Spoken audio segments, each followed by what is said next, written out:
Video शिक्षक उद्देश्य के लिए है। वीडियो में आप जो कुछ भी सुनेंगे वो इंटरनेट या किसी किताब या किसी डॉक्यूमेंट्री से लिया गया है जो जनता के लिए उपलब्ध है। नमस्कार दोस्तों, मैं दीपिका मेरे चैनल क्राइम फैक्टर में आप सभी का बहुत बहुत स्वागत करती हूँ। आज मैं आपको जिस सच्ची घटना की कहानी सुनाने जा रही हूँ, आप यकीन मानिए ये कहानी कई दिनों तक आपके दिलो दिमाग में घूमती रहेगी और आप सोचने पर मजबूर हो जाएंगे कि कोई इंसान ऐसा भी कर सकता है। और दोस्तों, आप इस वीडियो में देखेंगे कि कैसे एक 10 रुपये के नोट ने इस डबल मर्डर केस की गुत्थी को सुलझा दिया और हम सबको ये सीख दे दी कि कातिल चाहे कितना भी शातिर हो, आखिरकार उसके गुनाहों का सज़ा उसे मिल ही जाता है। तो इस कहानी को पूरा जानने के लिए आखिर तक इस वीडियो में बने रहिए। कहानी की शुरुआत होती है दिल्ली के पालम विहार इलाके से। तो इस दिल्ली के पालम विहार इलाके में एयरफोर्स के अकाउंटेंट ऑफिसर रघुवीर सिंह अपनी 55 साल की पत्नी और 27 साल के बेटे के साथ बहुत खुशी से रहते थे और इनका परिवार बड़ा ही खुशहाल था। लेकिन रघुवीर सिंह को ये पता नहीं था कि कुछ दिनों बाद उनकी ये खुशियाँ अब मातम में बदलने वाली है। दरअसल एक शाम लगभग 7 बजे के आसपास रघुवीर सिंह रोज़ की तरह अपने ऑफिस का काम ख़त्म करके घर लौट रहे थे और वो जैसे ही अपने घर के पास पहुंचते हैं वो देखते हैं कि उनका घर का दरवाज़ा खुला हुआ है। घर का गेट भी पूरी तरह से खुला पड़ा था और आसपास कोई भी नज़र नहीं आ रहा था।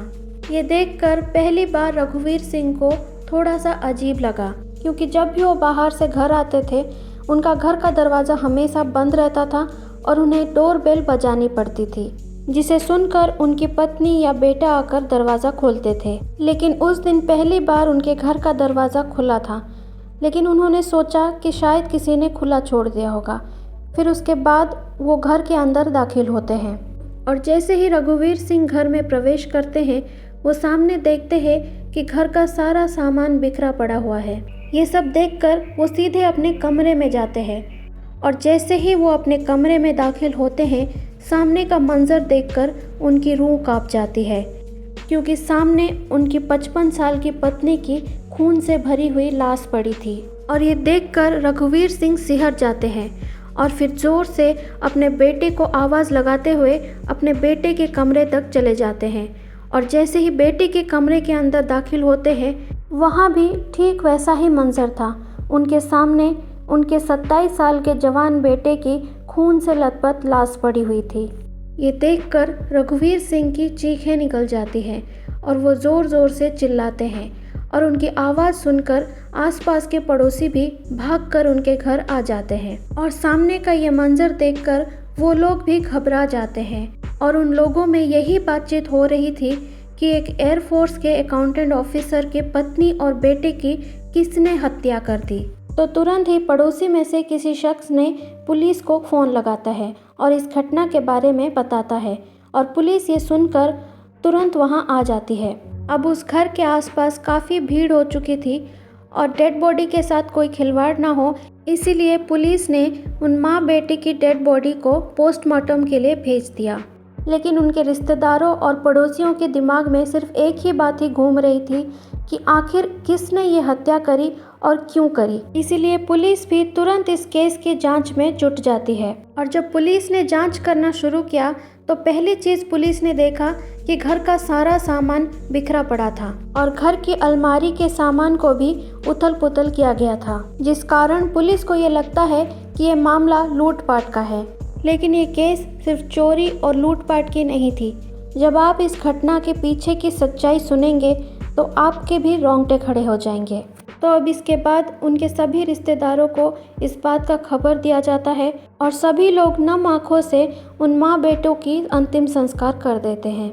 लेकिन इस बीच पुलिस की जांच पड़ताल जारी थी और एक बड़ी ही अजीब चीज़ पुलिस के सामने आई और वो ये थी कि उस घर के बाहर सीसीटीवी कैमरा तो लगे हुए थे, लेकिन उन कैमरों की रिकॉर्डिंग डीवीआर गायब थी। यानी कि किसी ने उस रिकॉर्डिंग डीवीआर जिसमें कि सारी फुटेज रिकॉर्ड होती है उसको गायब कर दिया था। और ये बात पुलिस के दिमाग में खटक जाती है, क्योंकि उनके दिमाग में सिर्फ एक बात चल रही थी कि जो भी यहाँ आया था उसे इस घर के बारे में सब कुछ पता था।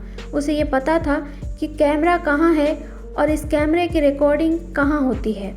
इसके बाद पुलिस इस केस की जांच की गहराई में जाती है और रघुवीर सिंह के रिकॉर्ड को खंगालती है कि कहीं रघुवीर सिंह के कोई दुश्मन तो नहीं कि जिसने दुश्मनी के चलते इनकी पत्नी और बेटे का कत्ल कर दिया हो। लेकिन पुलिस के सामने ऐसा कोई नाम नहीं आता है, क्योंकि रघुवीर सिंह एक सीधे साधे आदमी थे जिनकी किसी से कोई दुश्मनी नहीं थी। इसके बाद पुलिस रघुवीर सिंह के 27 साल के बेटे का रिकॉर्ड खंगालती है, तो पुलिस को पता चलता है कि उनका बेटा एक प्राइवेट जॉब करता था, लेकिन 2020 में लॉकडाउन के कारण उसकी जॉब चली गई थी और वो तब से बेरोजगार था, इसीलिए वो अपने माँ बाप के साथ आकर रहता था और रघुवीर सिंह के बेटे की भी किसी से कोई दुश्मनी नहीं थी। तो अब पुलिस के सामने एक ऐसा डबल मर्डर केस था जिसका ना तो कोई सबूत था, ना किसी पे शक और ना ही कोई सीसीटीवी फुटेज। इसके बाद कुछ समय बीत जाता है, लेकिन पुलिस बीच बीच में इनके घर आती है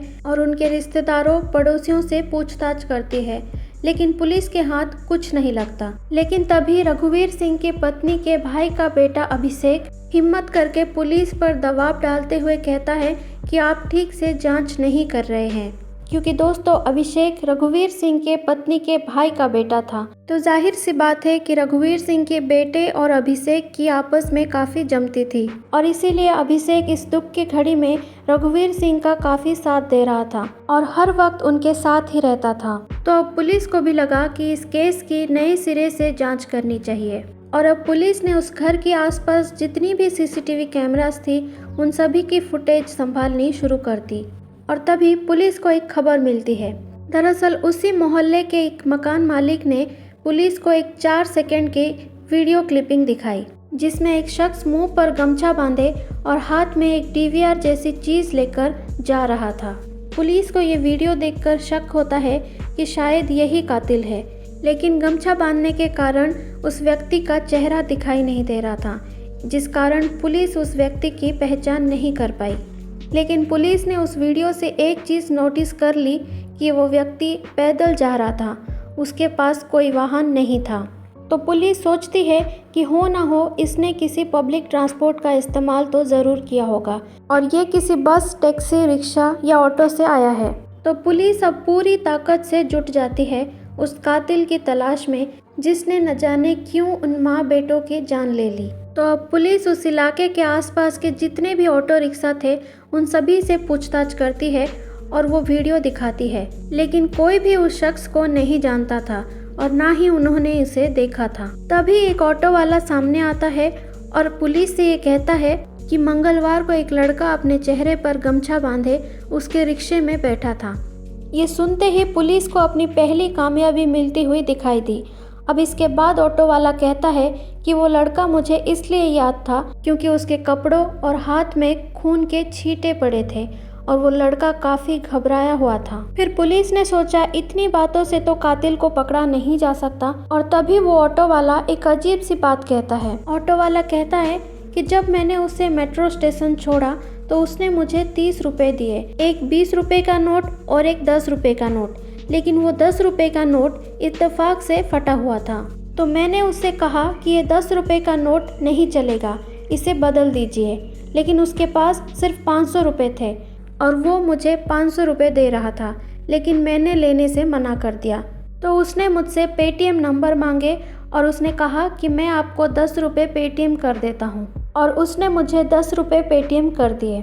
और ये बात सुनकर पुलिस वालों की आंखें चमक जाती हैं और पुलिस वाले उस रिक्शे वाले का फ़ोन लेकर उस लड़के का नंबर निकालते हैं जिसने मंगलवार को ऑटो वाले को 10 रुपये पेटीएम किए थे। और फिर जब पुलिस उस नंबर की जांच करती है तो खुद पुलिस वाले भी शॉक हो जाते हैं, क्योंकि वो नंबर रघुवीर सिंह की पत्नी के भाई का बेटा यानी कि अभिषेक का था, जिसने कि खुद पुलिस पर दबाव डाला था कि पुलिस इस केस की सही से जांच नहीं कर रही थी। और इस जांच के दौरान लगातार वो रघुवीर सिंह के साथ ही था, जिसने अपने ही हाथों से अपनी बुआ और अपने भाई का अंतिम संस्कार किया था और हॉस्पिटल में भी वो डेड बॉडी के साथ ही था। लेकिन नजर के सामने रहते हुए भी वो पुलिस को बार बार चकमा दे रहा था। लेकिन आखिर एक फटे हुए 10 रुपए के कारण उसे पेटीएम करना पड़ा और जिसकी वजह से आखिरकार वो पुलिस की पकड़ में आ गया। और ऐसा होगा इसके बारे में उसने कभी सोचा भी नहीं था, लेकिन लोगों के मन में अभी भी ये सवाल चल रहा था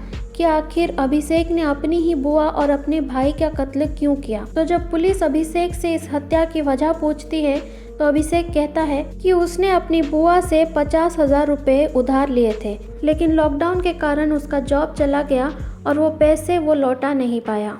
लेकिन एक दिन वो रघुवीर सिंह के घर गया और उसने अपने कज़न भाई के साथ मिलकर खाना खाया और मूवी भी देखी। उस वक्त उसकी बुआ ने अभिषेक को 50,000 रुपये के लिए कुछ बातें सुनाई कि मेरे पास पैसे नहीं है, ये जानते हुए भी मुझे टोका जाता है।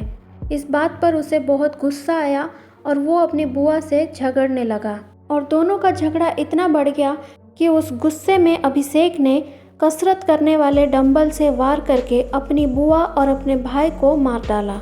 और फिर सीसीटीवी रिकॉर्डिंग लेने के बाद उसने घर का सारा सामान उथल पुथल कर दिया ताकि ये मामला लूटपाट का लगे और अभिषेक पर कोई कभी शक ना कर पाए। अगर उस दिन वो ऑटो वाला वो फटा हुआ 10 रुपये का नोट लेने से इनकार ना करता और अभिषेक पेटीएम ट्रांजैक्शन ना करता तो शायद पुलिस को इसे पकड़ने में काफ़ी वक्त लग जाता। लेकिन कातिल चाहे कितना भी होशियार क्यों ना हो, आखिरकार एक ना एक दिन वो पकड़ा ही जाता है। अब अभिषेक 2 मासूम माँ और बेटी की जान लेने के जुल्म में जेल की सज़ा काट रहा है।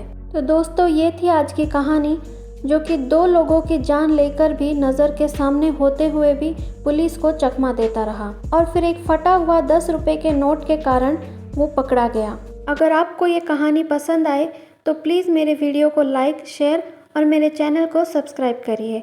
धन्यवाद।